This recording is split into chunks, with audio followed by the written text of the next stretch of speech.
Buenas noches. ¿Cómo está usted? ¿Bien? Qué bueno. ¿Listos para la palabra de Dios?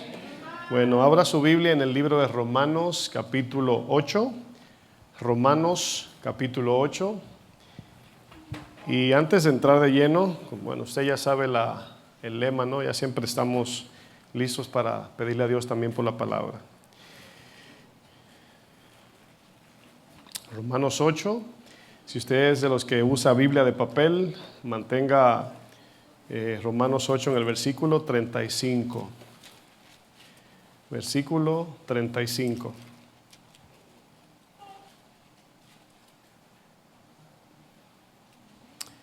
Oramos.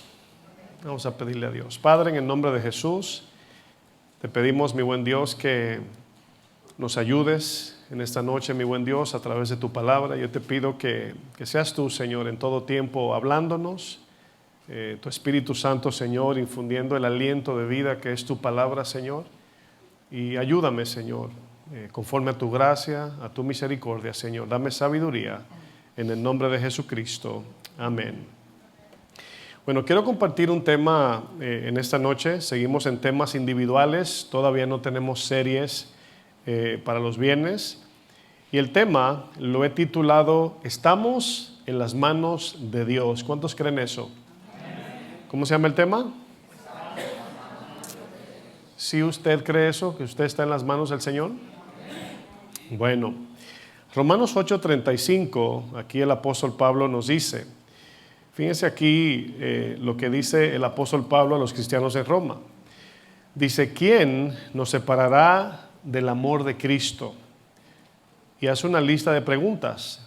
Y usted ahí trate de ser objetivo. Mientras yo voy diciendo las palabras, usted se conecta con lo que estoy diciendo. O sea, ¿qué nos puede separar del amor de Dios? ¿Tribulación? ¿Angustia? ¿Persecución? ¿Hambre? ¿Desnudez? ¿O peligro? ¿O espada? Dice el verso 36, como está escrito, por causa de ti somos muertos todo el tiempo. Somos contados como ovejas de matadero. Dice antes, en todas estas cosas somos más que vencedores por medio de aquel que nos amó.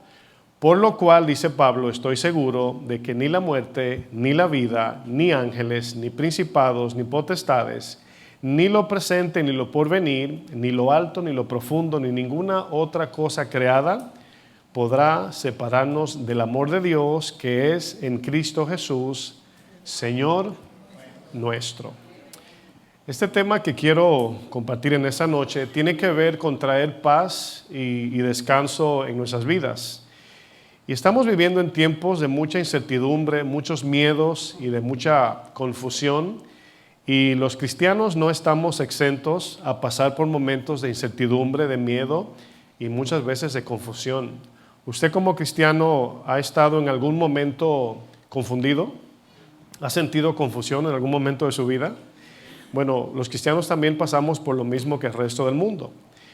Es por eso que es importante que como cristianos entendamos que si en verdad somos hijos e hijas de Dios, debemos de confiar en que estamos en las manos de Dios. El día que pusimos nuestra fe en Jesucristo, ese día, en ese mismo instante, recibimos una promesa. ¿Usted sabe cuál es esa promesa? ¿Alguien sabe cuál es esa promesa? Dice, sé cuál es, pastor, pero no me acuerdo, ¿verdad? Esa promesa es vida eterna en Cristo Jesús. Si usted le pregunta al Señor cuál fue el propósito principal de venir a esta tierra, el principal, ¿cuál fue? Salvarnos de la condenación eterna. Ese es el principal propósito del Señor. Y jamás debemos de olvidar el propósito de la cruz. Sin embargo, a pesar de que ya hemos recibido la promesa de la salvación, muchos de nosotros todavía nos encontramos aferrados a las cosas de este mundo. Todavía estamos luchando con despegarnos o desaferrarnos de aquellas cosas que nos atan a esta vida. Y precisamente al estar apegados a las cosas de esta vida terrenal, a lo material, cuando eso a lo que estamos apegados comienza a ser amenazado, o sea, nos amenazan con quitarnos eso, ahí es donde comienza la preocupación. Ahí comienza la incertidumbre, la ansiedad, etcétera, etcétera. El apóstol Pablo nos está haciendo una pregunta a todos nosotros. Esa pregunta es importante que cada uno de manera particular la consideremos. Esa pregunta en sentido sencillo es: ¿quién nos separará del amor de Dios? Ahora, yo sé que como conocemos la Biblia, somos prontos en responder, ¿verdad que sí? O sea, conocemos el texto. Pero cada palabra que sale desde el púlpito debe ser considerada, reflexionada, pensada con detenimiento, y sería bueno preguntarnos a nosotros mismos, así como una manera de reflexión. Pregúntese, o sea, ¿qué en esta vida me separa del amor de Dios? ¿Qué me separa del amor de Dios? O sea, ¿habrá algo que haga que Dios me abandone o me ame menos? Es una pregunta importante. ¿Acaso habrá algo, como por ejemplo el colapso de la economía, que me deporten, las enfermedades, la muerte? ¿Acaso esas cosas me separan del amor de Dios? Fíjense, esa pregunta que Pablo hace es una pregunta que, si le ponemos atención, nos damos cuenta de una ironía humana, y es la siguiente. El ser humano, por tendencia natural, piensa que cuando se enferma, cuando es perseguido, cuando es ofendido, cuando pasa por diferentes situaciones difíciles, o la muerte, o la misma muerte, piensa que eso es señal de que Dios no nos ama. ¿Están conectando conmigo? Entonces Pablo está haciendo una pregunta aquí que a nosotros puede ser una ironía. O sea, cuando alguien dice, ya Dios no me ama, ¿verdad? Y usted en la raya en blanco, usted llénela.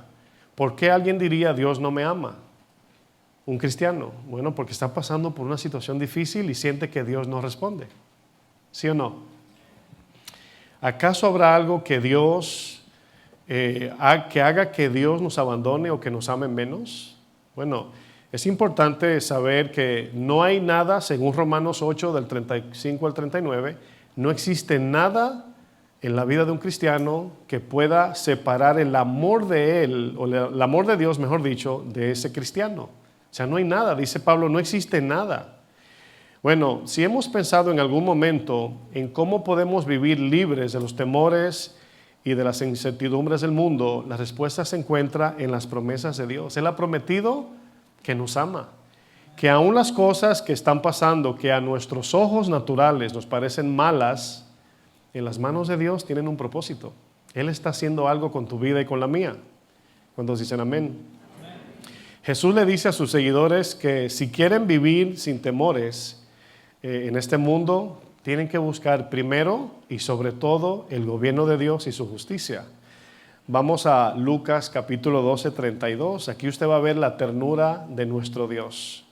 Lucas 12.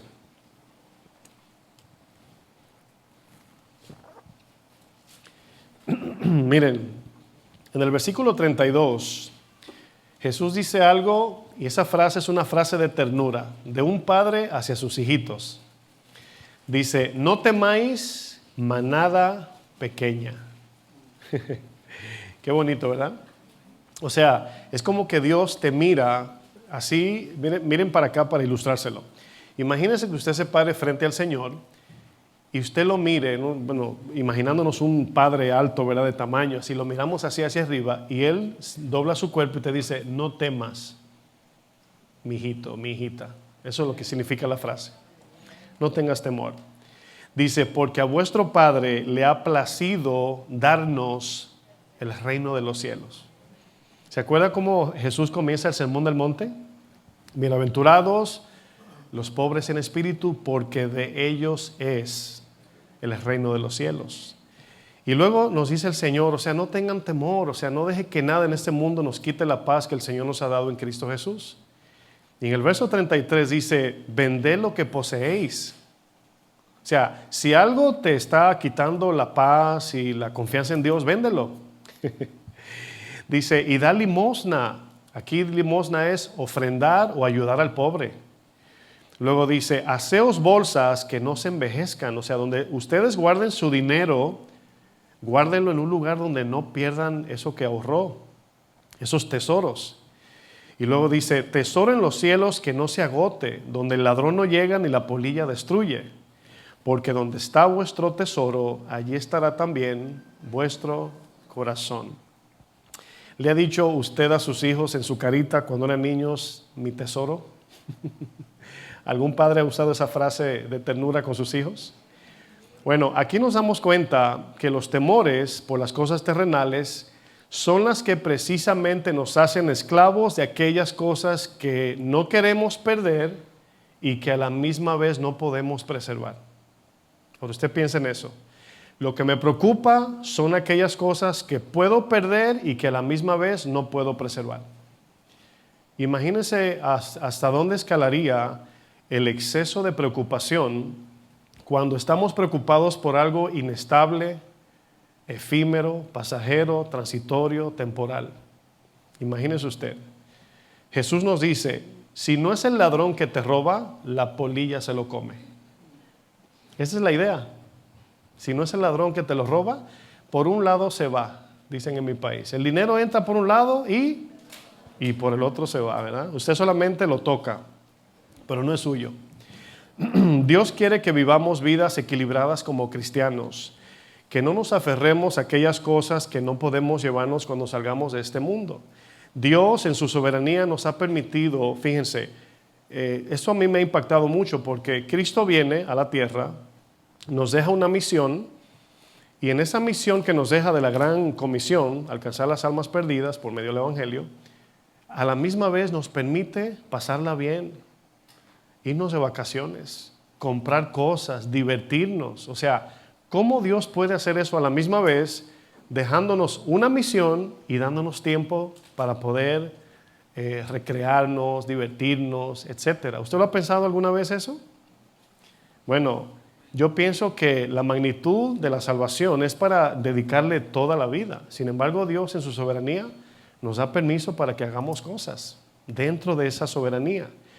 Y Dios a la misma vez nos da permiso, al darnos permiso para vivir en esta tierra y hacer cosas, a la misma vez nos advierte de que no nos apeguemos tanto a las cosas de este mundo, que cuando venga aquel día no nos pase como la mujer de Lot. Y por eso muchos viven vidas preocupadas, vacías, llenas de incertidumbre, porque están demasiado aferrados a lo que han adquirido con sus manos. Aquí el Señor nos enseña que no nos apeguemos a las cosas que se destruyen con el uso y con el tiempo. Fíjense, una estadística realizada por expertos y eruditos en el estudio del ser humano concluyeron que el 100% de las personas que se mueren se van con las manos vacías de este mundo. Ese experto erudito fui yo, ¿verdad? Porque es una lógica humana, ¿verdad que sí? El 100% de los que mueren se van con las manos vacías. Pero es impresionante porque aunque sabemos eso, no vivimos de tal manera. El mundo vive afanado, ansioso y preocupado por cosas efímeras. Y fíjense, aquí el punto, y yo trato siempre de que Dios me dé sabiduría, porque no se trata de hacernos monje, por ejemplo, ¿verdad? Irnos a una montaña y no quiero nada con el mundo, o sea, no. O sea, Dios nos permite, a algunos tener más que otros, a veces te permite una casa, a otros no. A algunos le da la tarjeta de la MTA, al otro un carrito, o una motoneta, no sé, una patineta, no sé. Pero de una manera soberana nos da cositas a cada uno. Algunos tienen más que otros, pero así es Dios. Pero todo tiene un plan. Eso no es así al azar o a la aventura a ver qué pasa. No, mis hermanos, hay un plan en las manos de Dios. Muchos necesitan estar bajo medicamento para poder dormir. Un cristiano, a menos que sea una condición médica ya natural, biológica, pero un cristiano por el afán, por la preocupación, no debe depender de medicamentos para tener paz. Por la preocupación no. ¿Sí me doy a entender? Otros están sumidos en las drogas o en el alcohol o en diferentes adicciones, como por ejemplo dispositivos digitales. Miren, lo penoso es que cuando damos estadísticas de todo eso, estamos hablando de cristianos, no solamente de gente que no conoce a Dios. Los estudios dicen que la preocupación y el afán destruyen lentamente el ser humano. Y usted sabe que las destrucciones, nosotros tratamos a toda costa de evitar lo que nos destruye instantáneamente. Un disparo, un accidente, ¿verdad? Cosas así. Pero aquellas cosas que nos destruyen lentamente no nos damos cuenta. porque es lento, es lento. Y la preocupación tiene efectos negativos en el ser humano. Permítame darle algunos datos. Y quiero que noten, porque luego lo voy a explicar, pero la preocupación en sí misma es una emoción dada por Dios. ¿Ok? No es mala en sí misma la preocupación. Pero póngale usted ahí el prefijo, ¿verdad? Una palabra que va adelante. La preocupación excesiva, fuera de orden, fuera de control, trae efectos mentales, como por ejemplo, personas que mantienen la mente ocupada en situaciones negativas, todo el día pensando en lo negativo. O cosas difíciles de controlar en la mente o de tomar, de manejarla con dominio propio. Efectos como dificultad para tomar decisiones o falta de concentración. Quizás usted ha hablado con personas que la tiene de frente, pero no le pone atención a usted. Están en 5 canales. Y usted le está hablando y casi usted le quiere como agarrar la cara así, ¿verdad? Ponme atención. La preocupación. Problemas de pérdida de la memoria, se nos comienzan a olvidar las cosas. Estamos afanados, preocupados. En los efectos emocionales de la preocupación está la ansiedad o la angustia, miedos constante o inseguridad, cambios de humor e irritabilidad, gente que está todo el tiempo irritada, y tristeza, o incluso muchos también bajo una depresión a largo plazo. Viven depresivos. Hay personas que han aprendido a vivir con la depresión. Dios no quiere eso en nuestras vidas, ¿verdad que no?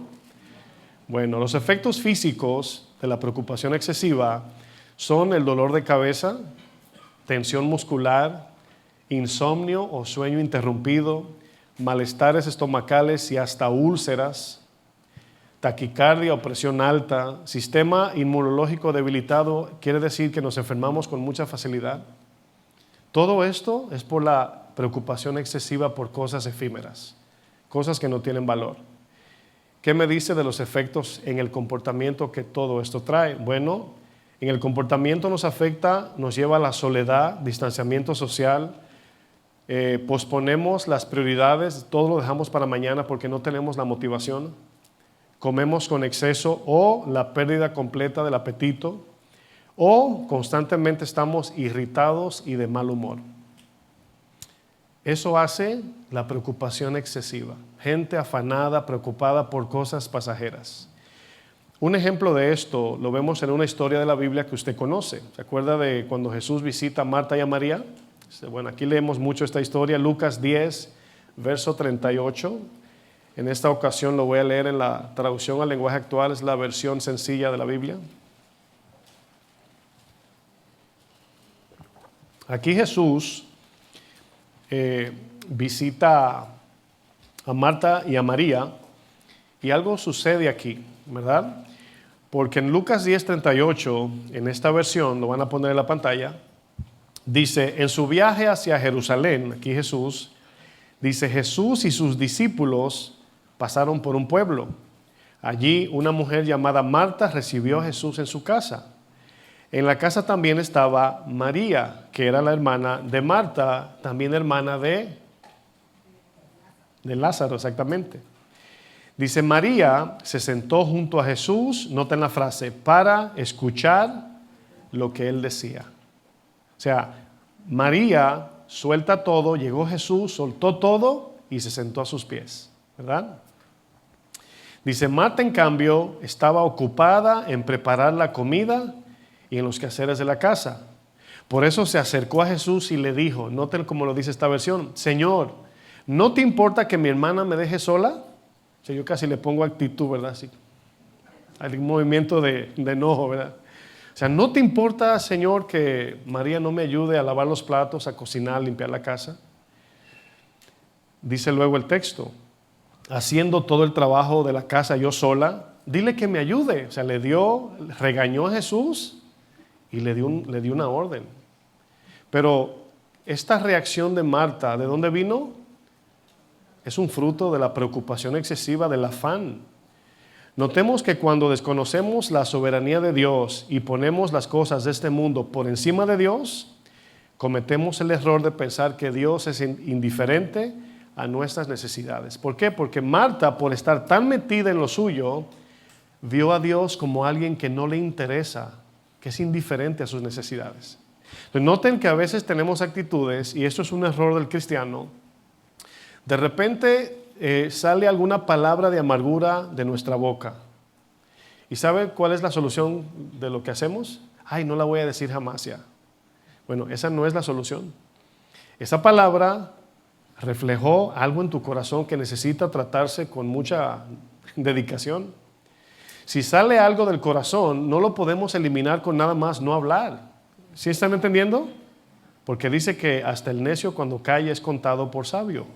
Entonces, cuando hay una reacción de irritación, de enojo, o sale una mala palabra, o un insulto, o un enojo irritable, así como que uno quiere ya casi ponerse los guantes, hay algo en el corazón que hay que revisar. O sea, no solamente es decir, ya no lo voy a volver a hacer. O sea, no.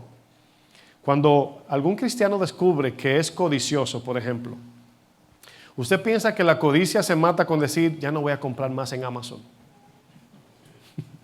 O en Shein o en Temu, no sé dónde usted compra ya. ¿Usted piensa que así se mata la codicia? ¿Cómo se mata la codicia? Es un proceso de resistirnos con dominio propio, pedirle a Dios en oración, ser generoso con el necesitado y con la obra de Dios para que muera ese Dios del dinero en nuestro corazón. No solamente es proponerte, no, necesitamos de la gracia de Dios, hermanos. Esto es serio. Entonces aquí Marta está reflejando algo en su corazón que ella no puede ver, pero que Jesús se lo dice. Vamos a ver en un momento. Ignoramos muchas veces que el más interesado en nuestras bendiciones y bienestar es Dios. Dios, escucha esto, Dios está más interesado en tu bienestar y bendición eterna que tú mismo y que yo mismo. Entonces, cuando yo veo algo que Dios está haciendo que me hace pensar que Dios es indiferente, el problema no es Dios, el problema soy yo. Hay algo en mi corazón que me está distorsionando la imagen en cómo yo estoy viendo a Dios. El verso 41 dice, pero Jesús le contestó, Marta, respéteme que yo soy Jesús, ¿verdad? Qué tremendo es nuestro Dios. O sea, si tu hijo o tu hija te habla de esa manera, lo primero es tú devolverle la llamada de atención, ¿sí o no, padres? A mí no me hables así, que te... Jesús ignora la ofensa, o sea, no le contesta de acuerdo a su ofensa y le dice, Marta, yo veo a un Jesús diciendo, Marta, Marta, ¿por qué te preocupas por tantas cosas? Dice, ¿hay algo más importante? Fíjense, ese más significa que limpiar la casa, cocinar no sea importante. O sea, no significa que no sea importante. Significa que es importante, pero lo que Jesús está haciendo con María es más importante. Dice, María lo ha elegido y nadie se lo va a quitar. ¿Se acuerdan de Romanos 8? ¿Quién nos va a quitar el amor de Dios? ¿Sabe quién? Nosotros. Nosotros podemos abandonar a Dios y apostatar y dejar a Dios.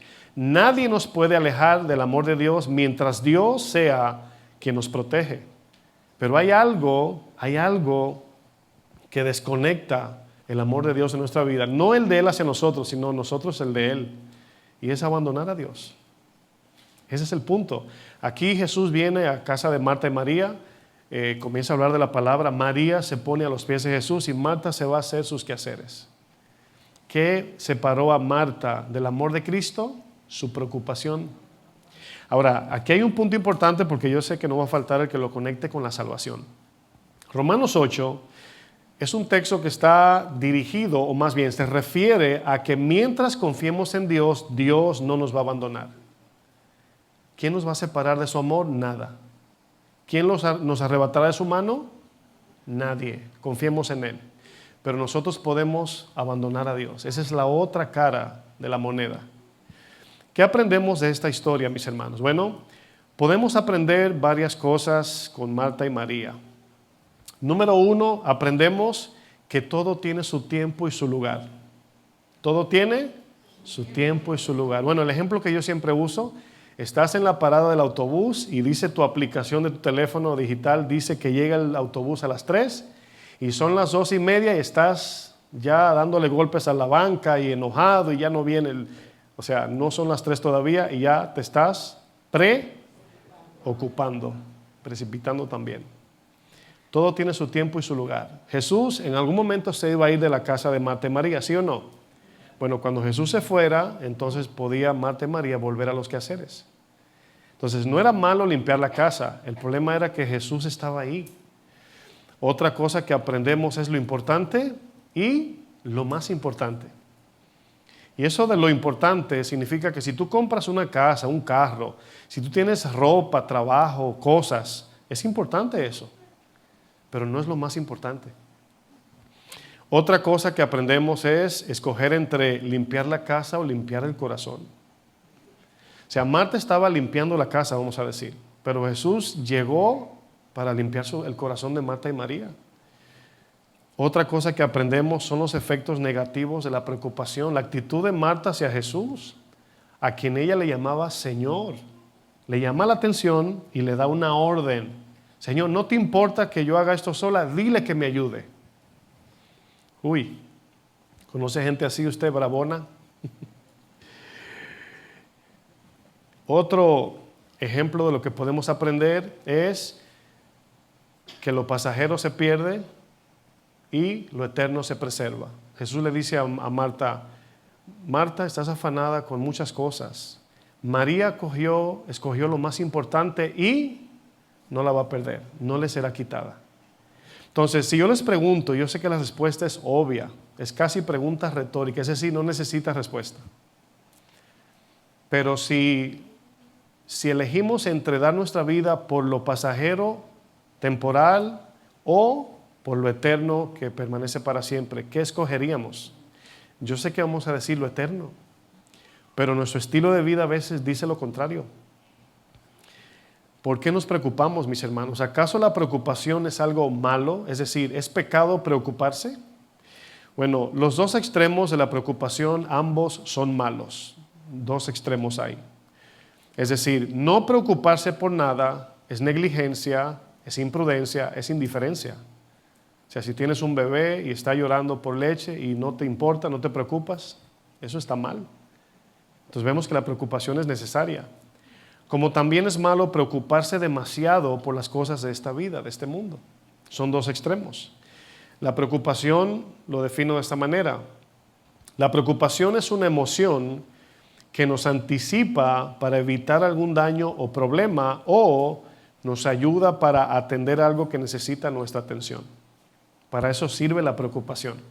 Es decir, si vas al médico y el doctor te dice, mira, tienes algo aquí que tienes que atender. Eso debe preocuparnos, ¿verdad que sí? Si no estamos caminando en la palabra, eso debe preocuparnos. Si no estamos viviendo en santidad, si estamos dándole rienda suelta al pecado, eso debe preocuparnos y mucho. Pero preocuparnos por el dinero, por las cosas pasajeras de este mundo, por las cosas que van a quedar aquí, el Señor le llama eso pecado. Si nunca nos preocupamos por nada, esto nos puede meter en muchos problemas. Como también vivir bajo una preocupación excesiva nos mete en problemas también, los dos. El punto aquí, hermanos, es examinar el por qué y en la medida que nos preocupamos. Siempre que sintamos afán o algo nos da dolor de cabeza, siempre preguntemos, o sea, ¿por qué me estoy, como decimos, no, volviéndome loco por algo que está en las manos del Señor? Y usted se va a dar cuenta que por tendencia natural no nos preocupamos tanto por lo espiritual como por lo material y terrenal, humanamente hablando. Las preocupaciones excesivas vienen cuando las cosas se salen de nuestro control. Por ejemplo, cuando comenzaron las noticias de deportación, muchos se llenaron de ansiedad y de temor y otros anticiparon y se autodeportaron ellos mismos, se fueron del país. Fíjense lo que hace el miedo. O sea, antes que me deporten me voy, y cristianos, sin saber si el Señor los quería aquí o allá, se fueron. Entonces, eso es preocuparse antes de tiempo. Por eso la palabra es pre, significa antes, ocuparse. Qué tremendo, ¿no? Las noticias se encargaron de infundir miedo en muchas personas y tuvo su efecto, especialmente en cristianos. Y desafortunadamente hoy creemos más al TikTok, al Facebook, Instagram, que a lo que dice su palabra. Hay veces que hay hermanos que me dicen algo, me dice, pastor, ¿qué significa X cosa de la Biblia? Y le digo, eso usted lo vio en una serie, fue porque eso no dice la Biblia. La serie de Chosen, ¿verdad? O lo vio en un TikTok o alguien lo posteó y le puso abajo palabra de Dios. Pero eso pasa cuando desconocemos la Biblia, cuando no tenemos un fundamento bíblico. ¿Qué me dicen de los cristianos que conocen las promesas de Dios y se llenan de temores cuando escuchan noticias? Ahora, yo no digo que humanamente no haya un temor, porque la reacción natural de cuando dicen hay guerra, ¿verdad? Deportaciones, la economía va a bajar, son las frases que nos sacan de nuestro orden, ¿sí o no? Pero la reacción de miedo es natural, es inevitable. ¿Están conmigo? Sentir miedo es inevitable. Pero ¿qué vamos a hacer con ese miedo? ¿A dónde lo vamos a canalizar? ¿Nos vamos a olvidar de las promesas de Dios y nos vamos a aferrar al miedo? Porque yo pienso que el miedo tiene mucho que ver con esa parte de no querer dejarlo todo por Cristo. Porque miren, si tú tienes tus ahorritos debajo del colchón, vamos a decir, ¿verdad? Trabajaste tantos años y ahí ahorraste tu dinerito. Y ese dinero nadie me lo toque porque lo tengo ahí para hacer esto, ¿no? Comprar mi casa, retirarme, no sé. Pero ¿qué si en un momento se pierde? ¿Qué si se lo roban? ¿Qué si tienes que usar ese dinero para otra cosa? ¿Qué va a pasar? Ahí viene la preocupación. No, pastor, ni mencione eso, pastor. Usted no sabe lo que me costó a mí eso. Bueno, precisamente por eso hay gente que vive enferma, estresada, llena de depresión, porque, miren, un pastor lo dijo hace mucho y se me quedó, dijo, el dinero se guarda en el bolsillo, no en el corazón. ¿Están de acuerdo? Pero algunos al decir amén a lo mejor necesitan sacar a ese Dios dinero del corazón y ponérselo en los bolsillos. Porque la medida de todo esto no solamente es la preocupación, es la respuesta que le damos a Dios cuando nos llama a hacer algo. Yo a veces me pongo a meditar y digo, ay Señor, o sea, cuando tú juzgues va a ser basado en una balanza justa. Y si alguien dice, Señor, es que no pude cuando me pediste esto, Él te va a presentar la imagen de todo el sacrificio que le dedicaste a hacer dinero. Yo pienso que esa es la dedicación más dedicada, como diría Cantinflas. Es esa parte, entregar el tiempo, la fuerza, todo por dinero. El dinero es un Dios, Jesús le llama un Dios. En griego hay una palabra, creo que se escribe mamón así mismo, que se refiere al Dios dinero. Fíjense, si le permitimos entrar en nuestro corazón, no solamente nos va a robar el tiempo y relación con Dios o de Dios, sino que nos va a traer mucha preocupación, ansiedad y mucho afán. En la pandemia y en el tema migratorio hemos podido ver el corazón de la iglesia. No sé si, me llegan mis pensamientos cuando yo era joven, ¿no? Que íbamos a la piscina y entre los amiguitos queríamos tirar al otro en el agua. No sé si usted jugó a eso alguna vez. Y de repente nos paramos a la orilla y estamos ahí despistados y venía uno y decía así, ¡hu! Y te caía solo. ¿Alguien jugaba a eso, verdad? Yo sé que en el dispositivo no se puede jugar eso. Necesitan una piscina. Pero me acuerdo de ese juego porque no me ponían la mano, solamente me asustaban y me caía en el agua. Ese era el juego, ¿no? Que empujándose en el agua. Y hoy cuando vemos una noticia sentimos lo mismo, o sea, pasa lo mismo. La noticia dice algo y nos mueve. Nos mueve sin ponernos las manos, nada más con decir algo nos movemos de un lugar a otro. Algunos cristianos al escuchar un fuego artificial a lo mejor ya le está llamando guerra, porque ahora mismo los nervios están de punta en muchas personas. Y les doy un consejo, como siempre, no se pasen todo el día viendo noticias. Todo el día no, vean noticias, pero no todo el día, métanse en la palabra. ¿Por qué? Porque es atractivo todo eso. Ya cuando vas a salir de las noticias, te sale otro YouTube que dice, ya encontraron al anticristo y fulano ya disparó un misil y nos tiene todo el día en eso. Y nada de la palabra es la que infunde paz, vida, descanso, reposo, promesas, etc. Amén. Es por eso que Pablo le dice a los hermanos en Tesalónica, no se dejen mover fácilmente en nuestro modo de pensar. No se dejen mover, así como el amague de la piscina, así mismo, no se dejen mover, no se asusten. Como ya hemos aprendido, la madurez de un cristiano, escuche bien, no se mide con prosperidad material, salud física o éxito terrenal. No, mis hermanos, la madurez del cristiano se mide en medio de las pruebas. O sea, si el Señor te bendice con cosas materiales, suponiendo, ¿no? Y te regala una casa, un buen trabajo, mucho dinero. O sea, no hay manera de tú saber tu nivel espiritual o madurez espiritual. No hay forma. Con agua no se prueba el oro. ¿Verdad que no? ¿Con qué se prueba? Con fuego. Entonces, es en las pruebas que sabemos dónde estamos en Dios. Cómo reaccionamos a las pruebas nos dice cómo está nuestro corazón. Cuando vemos dinero solo en una mesa, un rollito así, la cosquilla de tu corazón te dice cómo está la codicia. O sea, todo eso tiene una evidencia. Ningún cristiano conoce su nivel de madurez sin pasar por pruebas. Si no me cree, pregúntale a Pedro, quien antes de la prueba se creía Superman y después de la prueba se hizo Supermancito, ¿verdad? El cristiano debe estar plenamente convencido de que pase lo que pase, su vida está en las manos de Dios. En el libro de los Hechos encontramos las cosas que los discípulos enfrentaron después de la partida de Jesús. Y una vez Jesús asciende, el Espíritu desciende, los discípulos comenzaron a ver cumplirse las promesas del Señor. ¿Cuáles fueron esas promesas? Persecución, tortura y muerte. Imagínense, mis hermanos, en tiempos del rey Herodes, la persecución estaba intensa en esos días. Pedro es apresado y Santiago, el hermano de Juan, es decapitado.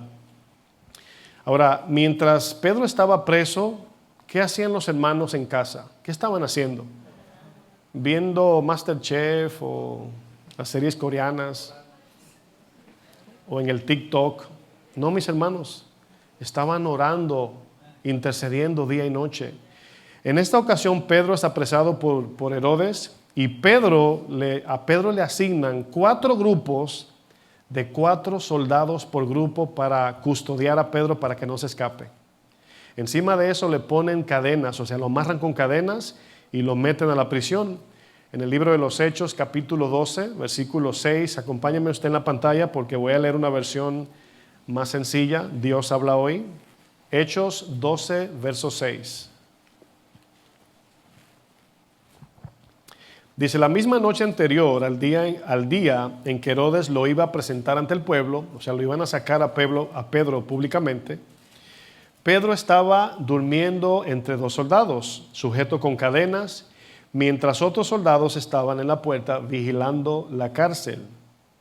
De pronto se presentó, ¿quién? Un ángel del Señor. Miren, no ignore, por favor, no ignore que el hecho de que usted no vea a los ángeles con sus ojos naturales no estén ahí obrando en su vida. Créanme. O sea, yo tengo testimonio de situaciones así que yo sé que nada más un ángel pudo haber hecho eso. Cosas que no son humanas, pero bueno, ese es otro tema. De pronto se presentó un ángel del Señor y la cárcel se llenó de luz. Dice, el ángel tocó a Pedro en el costado. Ya usted sabe, cuando quiere despertar a sus hijos, sabe dónde tocarle, ¿verdad? Le da cosquilla ahí, ¿verdad? Dice, lo despertó y le dijo, levántate enseguida. Al instante las cadenas cayeron de las manos de Pedro. Cayeron. Y el ángel le dijo, vístete y ponte las sandalias. Así lo hizo Pedro. Y el ángel añadió, ponte tu capa y sígueme. Pedro salió tras el ángel sin saber si era realidad o no lo que el ángel hacía. O sea, son cosas que te dejan atónito, así como que, o sea, las cadenas se caen, las puertas se abrieron. Dice, más bien le parecía que estaba viendo una visión. O sea, más bien le parecía que estaba viendo una visión. Dice, verso 10, pero pasaron la primera guardia, luego la segunda. Recuerden que están caminando, atravesando los guardias y ellos no lo ven. Tremendo, ¿no? Y cuando llegaron a la puerta de hierro que daba a la calle, la puerta se abrió por sí sola. ¿Por sí sola? Bueno, el texto dice así porque no fueron ellos que la abrieron, el Señor la abrió. Y todo esto tiene una analogía espiritual en las dificultades que enfrentamos. Todo esto que Pedro está pasando en la cárcel nos pasa a nosotros en diferentes medidas y grados, en diferentes situaciones. Y hay momentos que Dios te abre puertas que tú no puedes abrir. Hay momentos que te envía ángeles y te encamina. Usted no se imagina, no se lo va a imaginar aunque lo trate, de las veces que el Señor lo ha protegido en situaciones que está a punto de la muerte. Algunos se dan cuenta, como en mi caso, me pasó un accidente y me di cuenta por el accidente. Pero ¿cuántas veces vemos videos que dice, wow, ni cuenta se dio? Mira, se cayó el techo y siguió caminando como si nada. ¿Cuántas veces nos ha pasado? No sabemos. Pero Dios hace eso. Usted sabe por qué, ¿verdad? Porque estamos en sus manos. Dice luego el texto, dice, y se abrió la puerta por sí sola, salieron y después de haber caminado una calle, el ángel lo dejó solo. Le ha dado usted un rayo a alguien y le dice, hasta aquí. El ángel hizo la parte divina, pero noten que siempre la Biblia nos deja a nosotros la parte humana. Dios nos ayuda con lo que no podemos, pero Él nos deja hacer lo que sí podemos. O sea, Él tiene el poder, pero tú y yo tenemos que orar. Él cambia el corazón, pero tú y yo tenemos que obedecer. Esa es la idea. Entonces, si Él nos promete algo, esas promesas mayormente son condicionales. Las promesas de paz, de regocijo en el espíritu, de bendiciones, son condicionales a la obediencia. Si no obedezco, si Pedro se queda ahí parado, ¿qué pasa? Vuelven y lo apresan y lo meten a la cárcel. Ya Pedro de ahí en adelante tenía que hacer lo que tenía que hacer. Dice el verso 11, Pedro comprendió entonces y dijo, ahora veo que verdaderamente el Señor ha enviado a su ángel para librarme de Herodes y de todo lo que los judíos querían hacerme. ¿Qué usted cree que le querían hacer? Torturarlo y matarlo. Dios, mis amados hermanos, tiene un propósito predeterminado desde el principio de la creación. ¿Usted sabía eso? Bueno, esto quiere decir que antes que usted y yo existiéramos, ya Dios tenía un plan. Ya Dios tenía un plan trazado para la salvación del mundo. Eso significa que cuando nosotros enfrentemos algún momento difícil, no nos olvidemos que pertenecemos a un plan mucho más grande y eterno en Dios.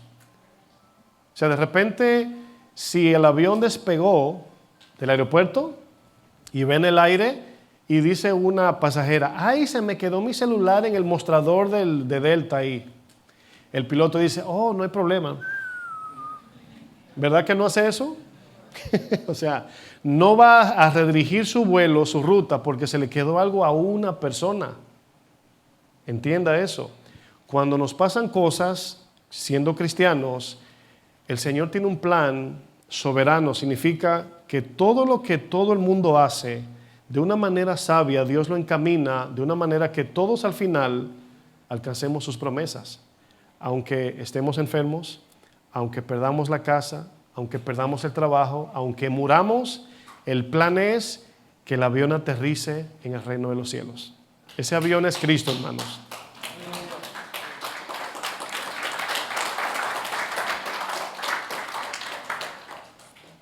Si por ese aplauso es, yo creo que no van a entrar. No. Lo dieron de $1.50, dicen en mi país. Mis hermanos, los planes personales, o sea, no debemos de arrastrar a Dios a mis deseos y planes personales. Yo me tengo que adherir a los de Dios. ¿Entienden eso? Así como el ejemplo del avión, o sea, Dios no va a cambiar su plan por algo de una persona. O sea, su plan soberano es encaminarnos todos en el camino correcto de la salvación. Porque muchas veces cuestionamos a Dios de por qué Él permite ciertas cosas difíciles en nuestra vida. ¿Alguna vez has cuestionado a Dios? ¿Nadie? Pues sí. Si hay una pregunta así, Señor, ¿por qué? Ese por qué es cuestionar a Dios. Lo cuestionamos por algún dolor y muchas veces por alguna confusión.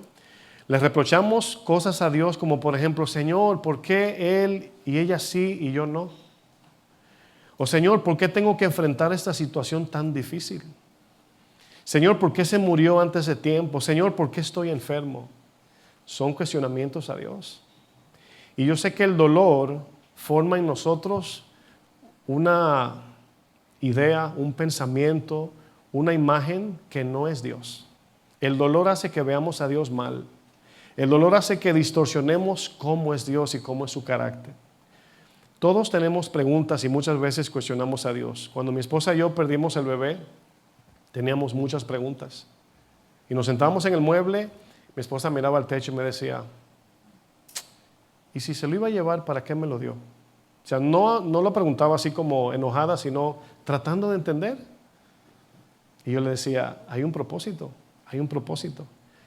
Y yo sé que sí, y lo hemos visto. Señor, ¿cuál es el propósito? Si te lo vas a llevar, ¿para qué me lo diste? Bueno, pregúntenle a Abraham. Le hace una promesa a Abraham que dura 25 años para entregársela. Se la entrega y le dice, devuélvemela. Es difícil a veces, pero nuestra responsabilidad no es entender a Dios, es saber que estamos en sus manos, que Él nos lleva en el hueco de su mano, dice. Imagínese usted lo grande que es Dios. O preguntas como, ¿por qué Santiago fue decapitado y Pedro fue hecho libre de la prisión? Lo mismo hubiésemos preguntado si fuera al revés. ¿Por qué decapitaron a Pedro y dejaron ir a Santiago? Siempre habrá una pregunta de cuestionamiento, ¿sí o no? Pero siempre que cuestionamos, indirectamente estamos diciendo, Señor, yo lo haría mejor. Yo tengo un mejor plan.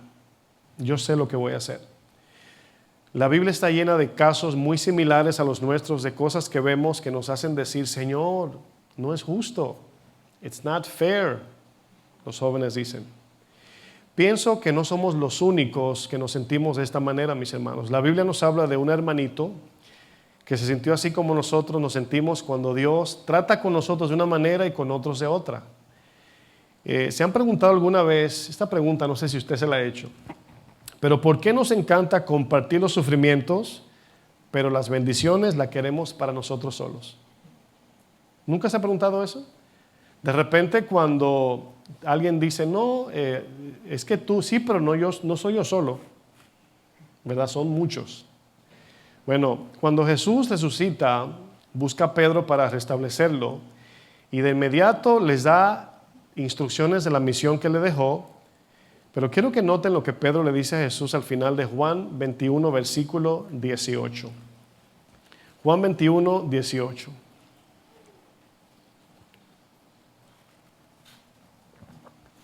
Jesús, usted conoce cuando le dice, Pedro, ¿me amas? Y Pedro con la cabeza para abajo, supermancito, le dice, Señor, tú sabes que te amo, perdóname, yo sé que metí la pata.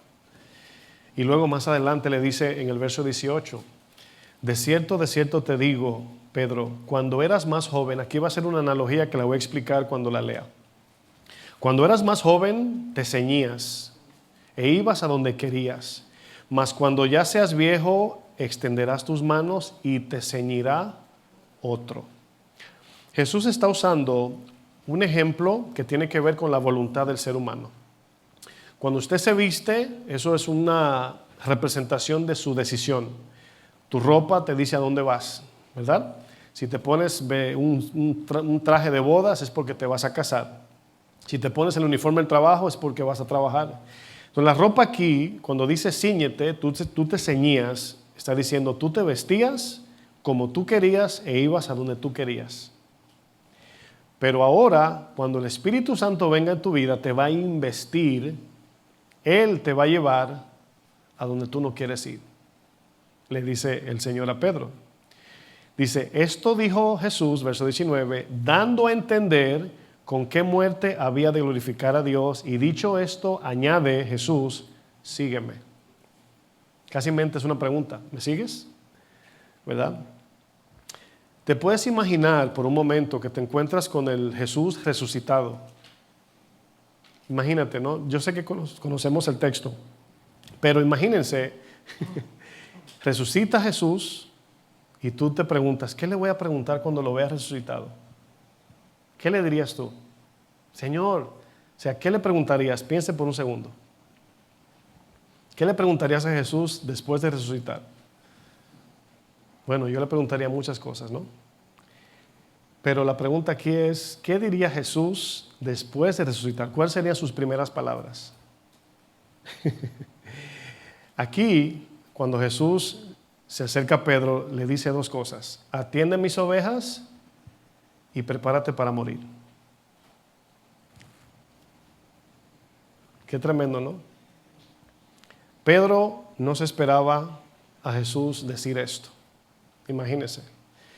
Acuérdense que los discípulos siempre tenían una idea del plan de Dios, pero Jesús siempre los redirigía, los encaminaba bien. Yo me imagino a Pedro confundido, desubicado, mirando así, o sea, se quedó impactado por lo que Jesús le dice. Jesús le está hablando a Pedro, le está presentando cómo va a morir. El Espíritu te va a encaminar hasta la muerte, Pedro. ¿Y saben lo que hace Pedro? Dice, ok, y mira para atrás y ve a Juan y dice, ¿se lo digo en dominicano o en mexicano? ¿Qué onda con Juan? ¿Y qué con Juan? Pregunta Pedro. ¿Por qué Pedro quiere invitar a Juan a lo que Jesús le está dando?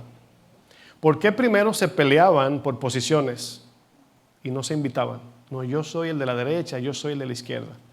Y lo hicieron escondido de los demás discípulos, Juan y Jacobo.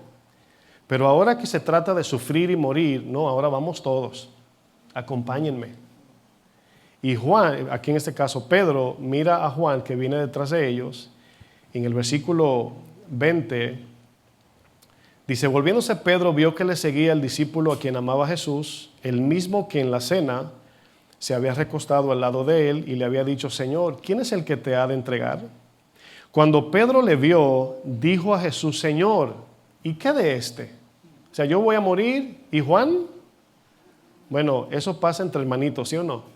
Tú vas a sacar la basura. Ajá, ¿y mi hermano? ¿Y mi hermana?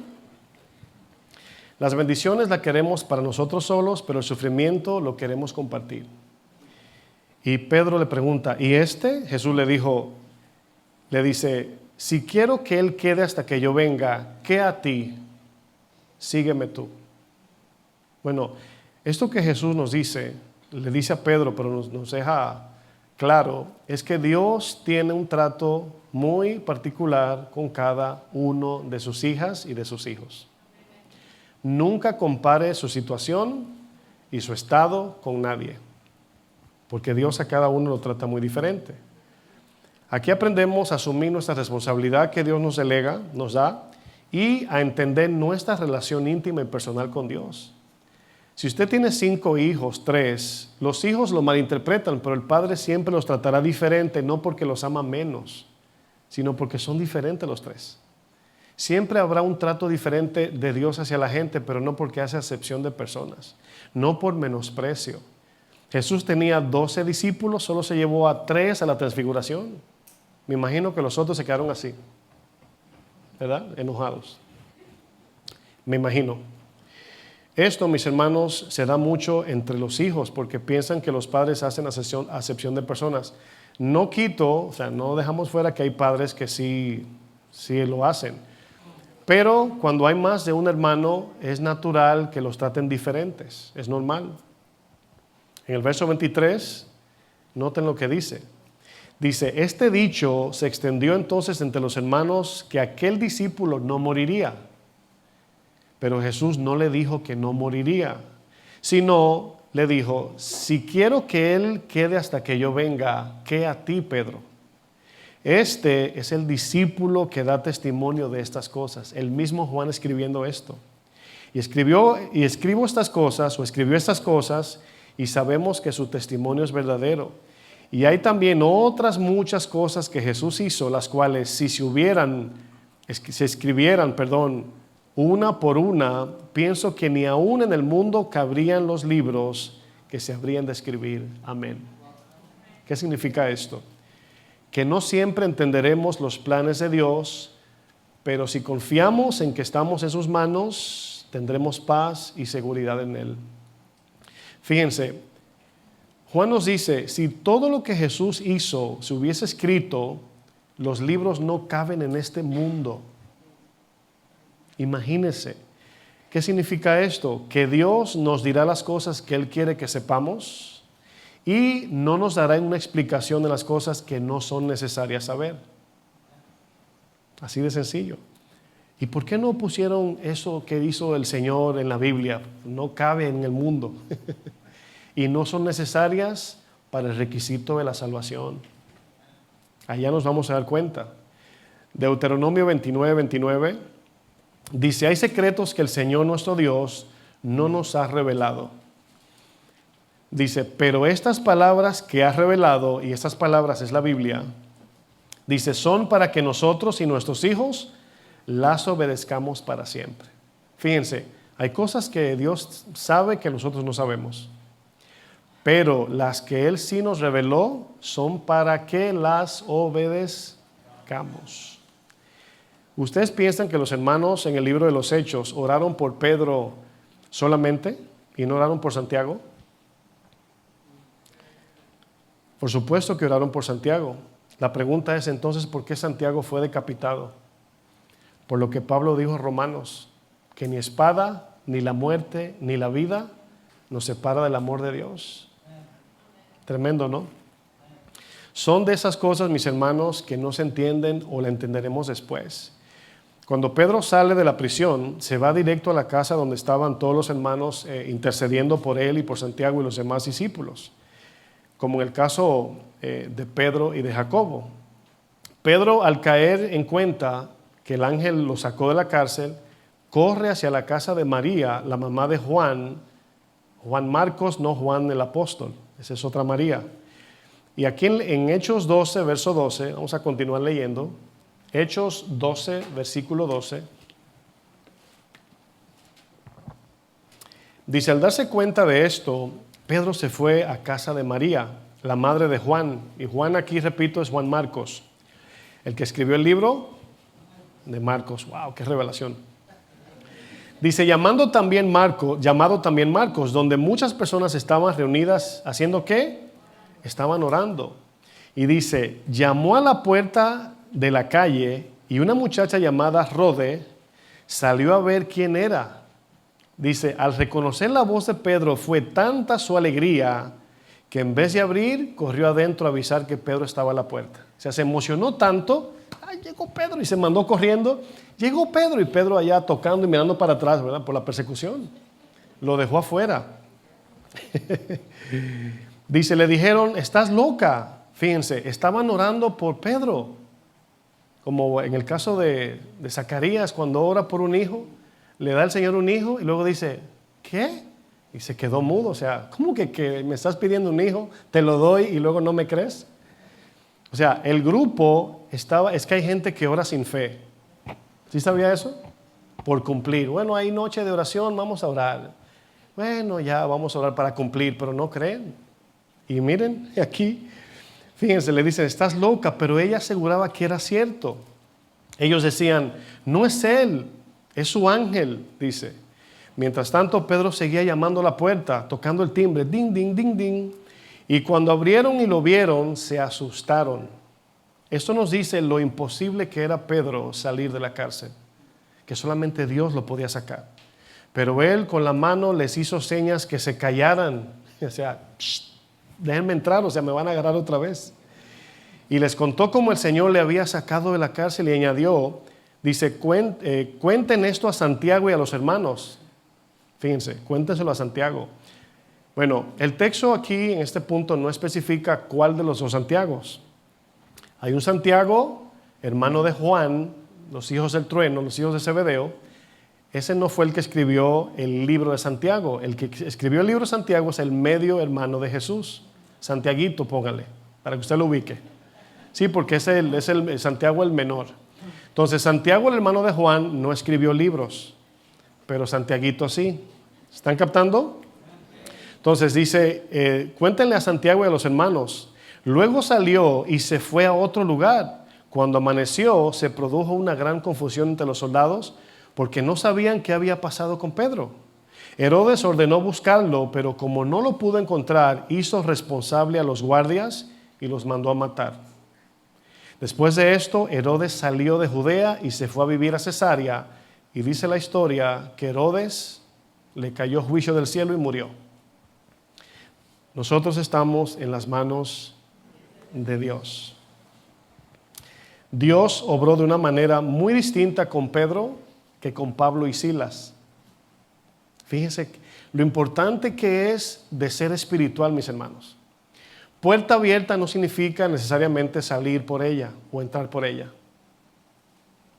¿Están captando lo que quiero decir? Aquí vemos que aunque era necesario, o eran, mejor dicho, eran escenarios iguales, el de Pedro, Juan, Silas y Pablo, el propósito era diferente, era muy diferente. Y aquí es donde vemos a Dios obrando de maneras diferentes. Eso hace que no les reclamemos a Dios y que descansemos, que estamos en sus manos, pase lo que pase. Perdamos lo que perdamos. Si a usted lo mandan a Tangamandapio o a China, donde sea, usted confía en el Señor.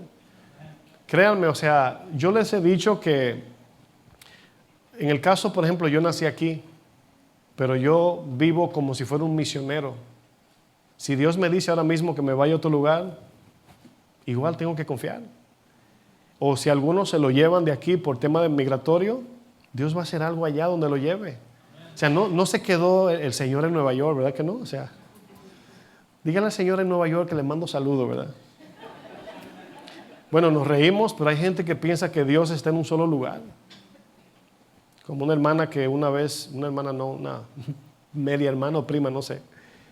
Hacía rato que no la veíamos y llegó, le dije, hermana, qué bueno que llegó. Decía, no, solamente vine a pedirle algo a Dios, al rato me voy. O sea, vino aquí a hablar con Dios.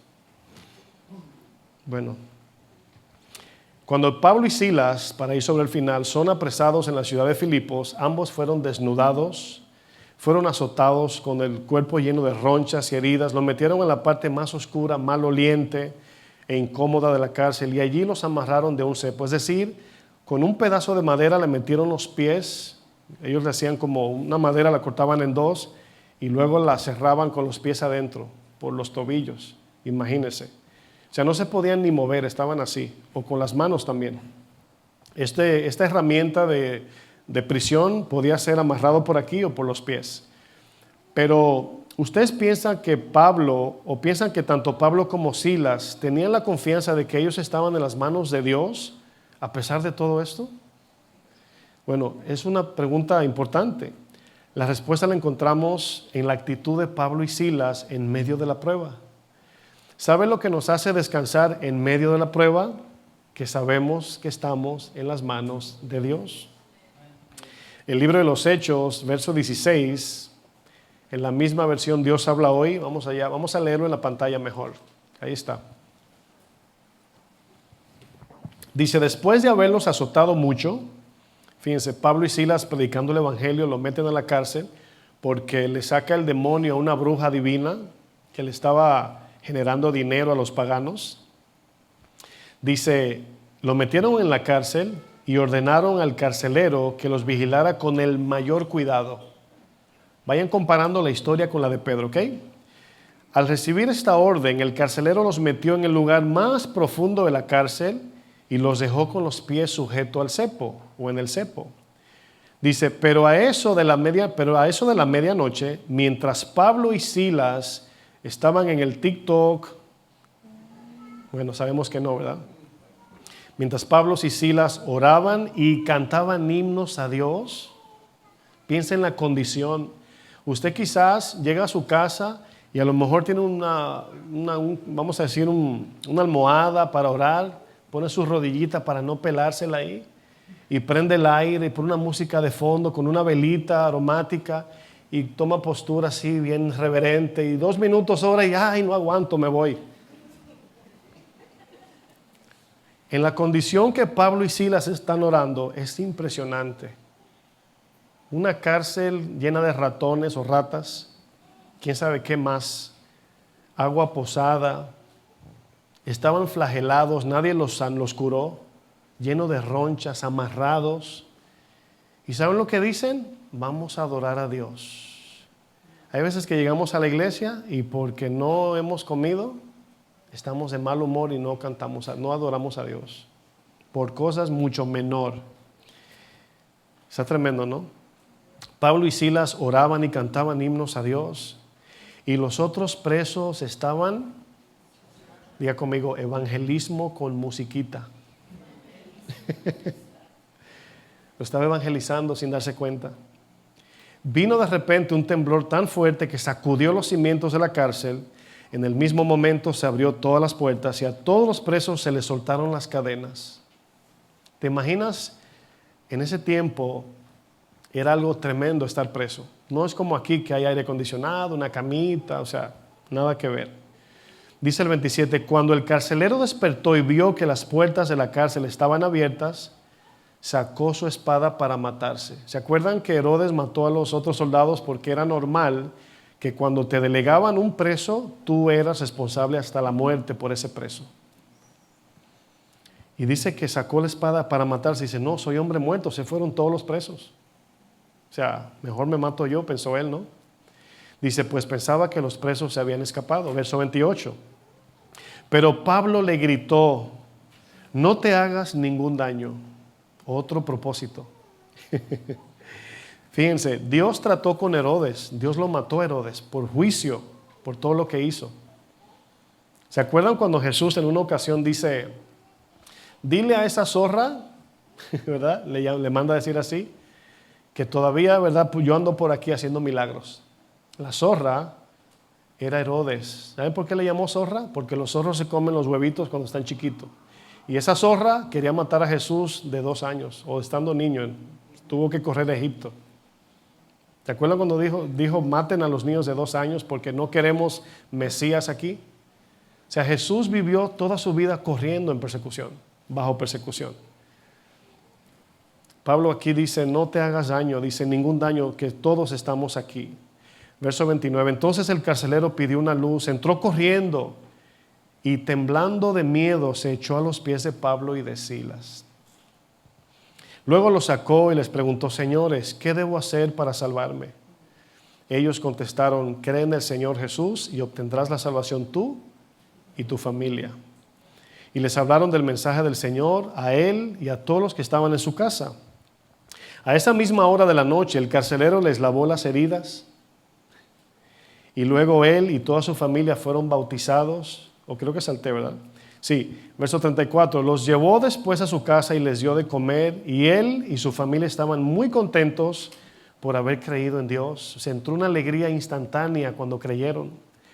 Dice, por la mañana los jueces mandaron unos guardias al carcelero con orden de soltar a Pablo y a Silas. El carcelero le dijo a Pablo, fíjense, estaban todavía en la cárcel. Los jueces me han ordenado que los suelte a ustedes, así que ya pueden irse tranquilos, pero los estaban soltando por la puerta de atrás. Miren lo que dice el texto. Verso 37, pero Pablo dijo a los guardias, a nosotros que somos ciudadanos romanos, nos azotaron públicamente sin antes habernos juzgado y nos metieron en la cárcel y ahora quieren soltarnos a escondidas. Pues no. Que vengan ellos mismos a sacarnos. Los guardias hicieron saber eso a los jueces, los cuales se asustaron al oír que se trataba de ciudadanos romanos. Fueron pues los jueces a disculparse ante Pablo y Silas y los sacaron y les rogaron que salieran de la ciudad. Al salir de la cárcel, Pablo y Silas se dirigieron a casa de Lidia y después de ver a los hermanos y animarlos, se fueron de allí. Mis hermanos, no importa lo que suceda, Dios nos pide que permanezcamos en su palabra y le dejemos las consecuencias a Él. Estamos en las manos del Señor. Fíjense todo lo que esos hombres hicieron de manera correcta para que el plan soberano obrara, no solamente a favor de ellos, sino de los que les rodeaban. En este caso, el Señor quería salvar esta familia. En el caso de Herodes, por todo lo que hizo, el Señor trató con juicio. Fue muy diferente.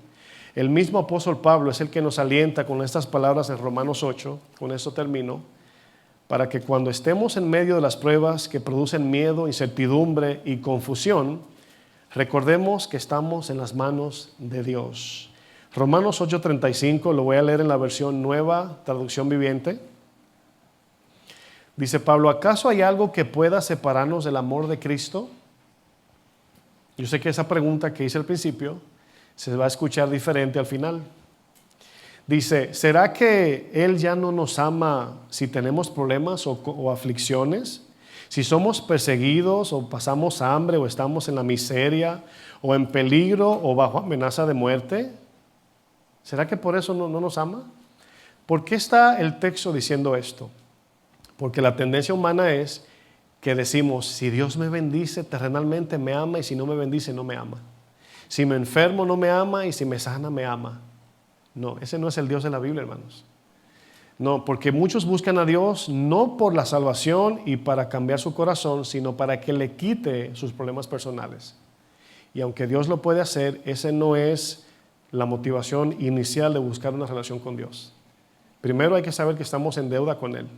Segundo, al creer, somos de Él porque nos compró a precio de sangre. Luego viene el cambio de corazón. Y si Él quiere quitarme mi condición de enfermedad, si quiere cambiar mi estatus financiero, si me quiere dar lo que yo le pido, ya eso es secundario. Yo diría terciario, casi mente. Sigo leyendo. Verso 36, como dicen las Escrituras, por tu causa nos matan cada día, nos tratan como ovejas en el matadero. ¿Todo esto nos separa de Dios?, pregunta Pablo. Pablo dice, claro que no. Yo le agregué esa pregunta, porque el texto dice, claro que no. A pesar de todas estas cosas, nuestra victoria es absoluta por medio de Cristo, quien nos amó. Dice, y estoy convencido de que nada podrá jamás separarnos del amor de Dios, ni la muerte, ni la vida, ni ángeles, ni demonios, ni nuestros temores de hoy, ni nuestras preocupaciones de mañana, ni siquiera los poderes del infierno pueden separarnos del amor de Dios. Ningún poder en las alturas ni en las profundidades. De hecho, nada en toda la creación podrá jamás separarnos del amor de Dios, que está revelado ¿en quién? En Cristo Jesús, Señor nuestro. Póngase de pie, por favor. Gloria a Dios.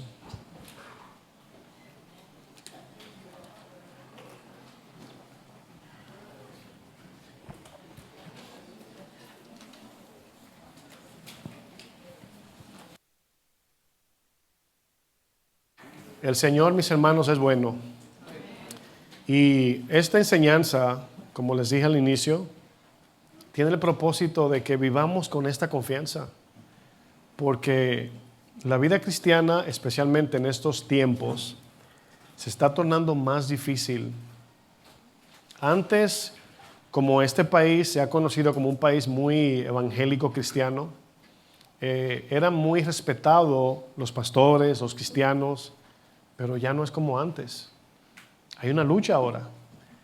Los jóvenes que son cristianos es posible que pierdan sus amistades por su fe.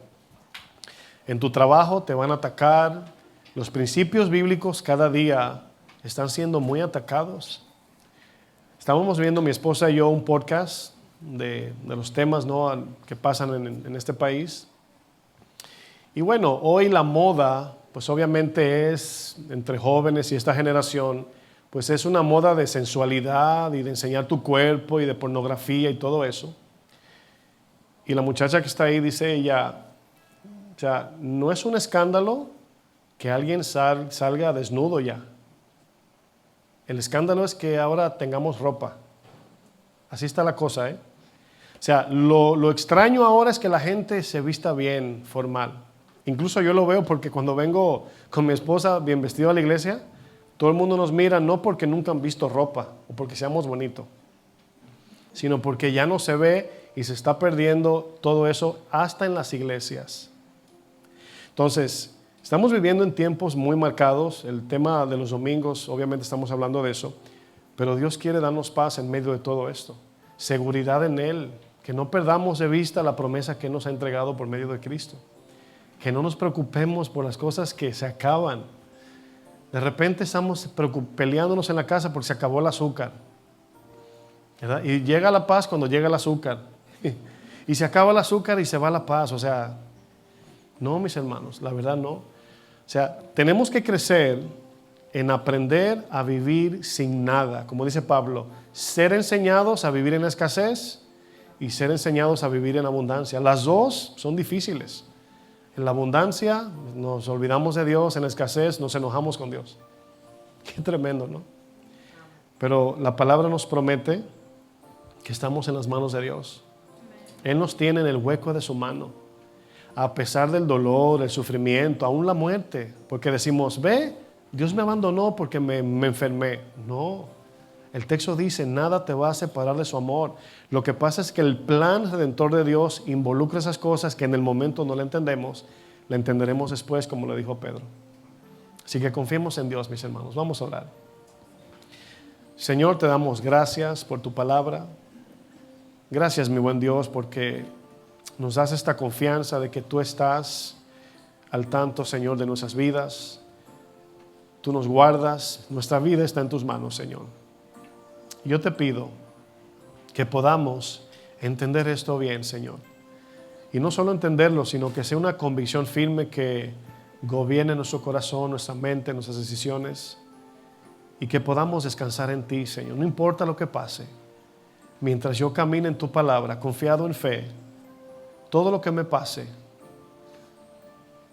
me va a recordar esa palabra. Yo estoy en tus manos, Señor. Y en eso voy a confiar. Ayúdanos a seguir adelante. Prepáranos para lo que viene, Señor. Y danos la gracia especial para cada situación particular. Para que podamos no solamente salir de la prueba, sino ser luz en medio de ella. Y alcanzar a aquellos que no te conocen, Padre. En el nombre maravilloso de Jesucristo. Y la iglesia dice, amén. Gloria a Dios.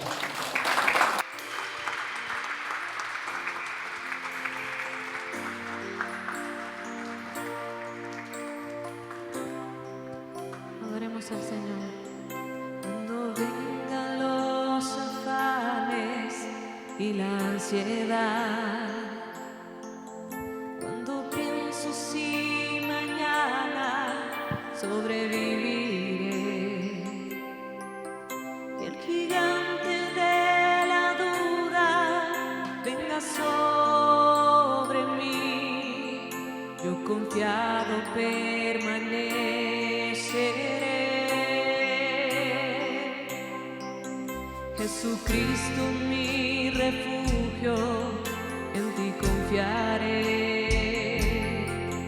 Tus palabras dan consuelo a todo mi ser. Ahora sé que para ti yo tengo valor. Fui comprado a precio de dolor. Y el Señor nos dice a todos: busca primero el reino de Dios, y todas estas cosas se te añadirán. Él sabe que tienes necesidad. No te afanes, confía en el Señor. Busca primero el reino de Dios, y todas estas cosas se te añadirán. Él sabe que tienes necesidad. No te afanes, confía en el Señor. Digamos una vez más: cuando vengan los afanes y la ansiedad, cuando pienso si mañana sobreviviré, y el gigante de la duda venga sobre mí, yo confiado permaneceré.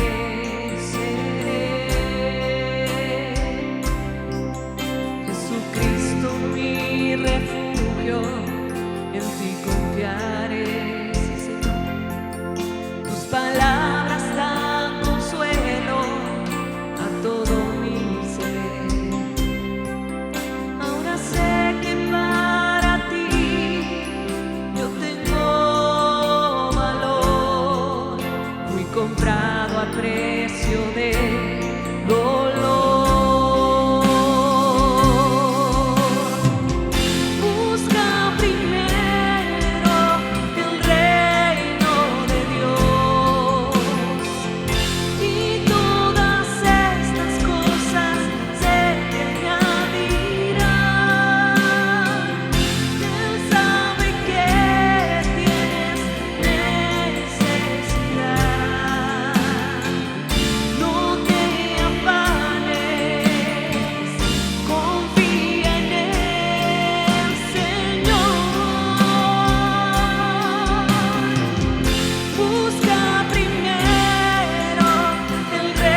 podemos olvidar que estamos en tus manos, Señor. Que no hay preocupación, no hay problema, no hay persecución, Señor, que nos separe de tu gran amor, tu inmenso amor. Descansamos en ti, Señor, y permanecemos seguros en ti, Señor.